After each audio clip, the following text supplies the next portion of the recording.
All right, I've been working on this BKS Livius. It looks like a dimple, but it's not. This one has the sidebar, which in my opinion makes it much harder. You got a passive pin right here that kind of blocks your way. My advice, if you have the one with the sidebar, is take all the pins out. That way you can practice right here. That is actually the passive. So you have to learn to work past it and then push further back on it, okay? So I would suggest taking it apart. All right, so we'll talk through this. When I tension this, you can tension this way, and I have opened it this way, going clockwise. But it is very difficult because the pick now hits this weird angle. It gets kind of caught when you get counter rotation. This kind of pinches on it. If you can, it's actually easier to use the bottom. Use top of keyway kind of on the bottom, and you can rotate it. You can't go this way, it'll fall out. But you can actually slide in here, and I have a much more stable platform. I use quite a bit of tension to find it. I had a master using that jiggle test on this to find the keys, to find the binding pins. All right, so we'll go through this. Starting in the back, check it out. 6, nothing on 6. 5, 5 is a little binding. Little click on 5. 4, nothing. 3 is binding. Good click. I know that 6 should be binding next, and it does. Here's the binding. Okay. So I'm going to go through them again. That should have put me into a false set. I know that from experience. So that means something is not set. Good click. I'm looking for the missing one. There we go. There's the false set. So now I know I switched to a deeper hook because it's easier. I know the next binder, it doesn't feel it. When you put a lot of tension, you'll feel 2 binding up. And 2 is the next one. So I'm going to put that. There's going to be a little counter rotation. And then it falls back in the deep set. Now, number 1 is also a spool. I know this from applying tons of pressure. And then now I know that's the one that's binding. And then I will lighten up the tension. Do a little counter rotation, and now we're back in the false set. So now the hard part is finding the last one because it's not always the same one. So I'm just going to jiggle test all of them. 3 has a little bit of binding. A little click on it. 4, nothing. That's a good jiggle test. It feels set. 5 doesn't feel set. Okay, and there was a good amount of core movement. So now I'm going to try to push. I'm working past the passive pin. Go push on the sidebar back here. Okay, and even though it did have a good there it is. So the sidebar cut is kind of sticky. It definitely, I turned it. It's a little stiff, but it is open. So there it is, open. And the sidebar just got caught up a little bit. So we do have a good open.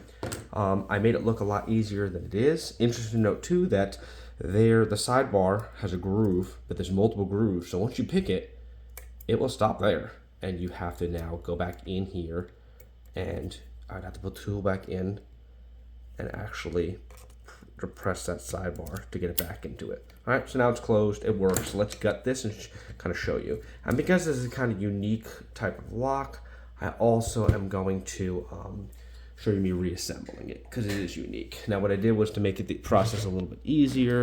You can see here are the back end pieces of it. We'll keep this in frame. These are back end pieces of it. And we'll talk through that. So we'll take this out. Come on. All right. Drop the core out. Well, not the core, but drop the lock out. All right, so I made it a little bit easier by using a 3D printed piece. It is much easier to take apart that way. So let's take this off. Put that there. All right, so you could shim this. I found it wasn't too bad to do without shimming, but that is at your own risk. So I'm going to put it in here. I'm going to rotate. You can see. I'm going to turn this way. You can see. I'm going to put it so that way I have something to block the pins. See, I put this at the top, so it's turned over. Let's get a follower, and let's push this through. Okay. I'm going to put my fingers kind of down here. Here is where the bar is. All right, so push it through, and let's put this down for safekeeping right there. All right, so now let's look here. Here's our sidebar that's going to pop out. So there's that sidebar. See? And then next, we'll take out the spring that comes with it. Okay, here's the spring for the sidebar. And again, this is the piece that slides back and forth here. So this actually has to slide forward for it to drop into. So when you put it back together, you have to slide this forward. And this is that passive pin that I talked about, that really, as long as you're picking it, it won't get in the way. But if you put obviously a key that didn't have that hole drill, this would stick out and stop the core from turning. So that is part of it too. Let's not worry about that right now. So let's drop out the first pin. You can see all the pins are in. just in case something happens and it gets crazy. Let's try to refocus. Okay, good. So as you can see, all of them are in there. All right, so let's drop them out. So there's, and the first and the last pin fell out. So here is pin 1. This is pin 2, 3, 4, 5, 6. Okay, let's hold better on that. Okay, so that is the 5th. I'm sorry, that's the 2nd. This is the 3rd. And this is 4, much larger pin, and then this is 5. Okay, so that's all of them. And again, there's no special grooving on them or anything like that. See, nothing on there. But that sidebar, ooh, what a pain. Let's put that there for now. All right, so let's reorganize these just to make it pretty. So I'm gonna show you the pins later. It looks better. And then I'll show you putting it back together. If you stay for it, not a big deal, but just kind of the way to handle it. All right, so let's flip this up and go through them. Okay. Let's bring this up. Let's get it focused on, so it's autofocus on the BKS. There we go. All right, so let's go through. Let's go see pin 1. Pin 1 right here is my spool. And again, the reason why it looked as easy as it was is because I spent a long time. I'm gonna drop that spring out. Is it spring? I spent a long time. I'm telling you, a long time. I mean, there's the next spool. If I dedicated to it, you can do it in a night. I mean, just nonstop, but I just didn't have the dedication to that. I had to progressively pick this. It was very difficult until I just kind of took it back to the basics. Like I always say, you just got to get that J-code test. Here's the 3rd pin. Okay. And this is a barrel type. See the little edges on there that make it a little more difficult. All right, so let's drop that spring out. Yes. Okay. All right, let's go 4. And that's a standard. Okay, let's get that spring out. This is spring. And then finally the last pin. Just get a good angle of it. And this is another barrel type. So those little edges can definitely catch this, drop you out. And you can see, let's drop the last spring out. And we'll get a close-up. All right, so here's a close-up. See if you can see. Interesting. What am I missing? I guess there's another one in there? Sure was. Silly me. Let's get all the way in.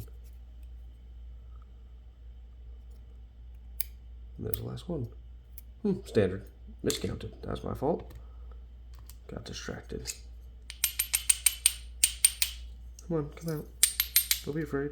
There's the last spring. Oh, good thing I looked at my last one. All right, so here is a close-up of all of them. So you got 2 spools, a barrel, a standard, barrel, standard. All right, so let's put this back together. All right, so what we're very fortunate for is that this has a lot of distance here. So what it does is it allows me to put it in there, and you get the sidebar in, and there's a little less worry of having these holes cause you to drop a pin. All right, so let's put it back together. Let's start with getting the follower back in. And it's so long that you really can't put it in from the back, so I just deal with going from the side. And look, here's all those grooves I was telling you about. So it has a potential of getting caught on 4 different grooves while you're rotating it. All right, let's start from the back. All right, number 6.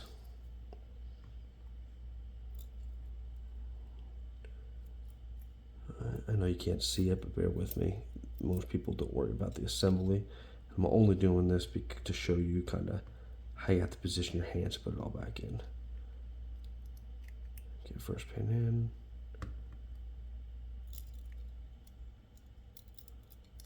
I'm just going fast on this to save you watching a ridiculously long video. And we'll have points that you could skip forward just to kind of see how I kind of manhandle it back in. Oh, okay, let's reposition this.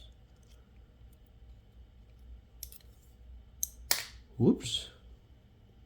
I was so concerned. All right, let's put you back. I lost a spring. I don't know where it went. Here's this. I might have to just cut the video short because I don't know where that last spring went, and I want to make sure I have all of them. So here's this. Here's this one. I know we're looking at a standard. Here's the barrel. Was on the end. No, it was standard barrel. Standard. So now I just have to find the spring, and there's a spring in there. Okay, I have all the springs. I gotta start again. Sorry about that. And it's really not difficult to put this part back together. This is just me worried about what you can see, but I'm just not gonna worry about that right now. So just bear with me. Let me get it to where you can see what I'm working on with the sidebar. So that's the first one.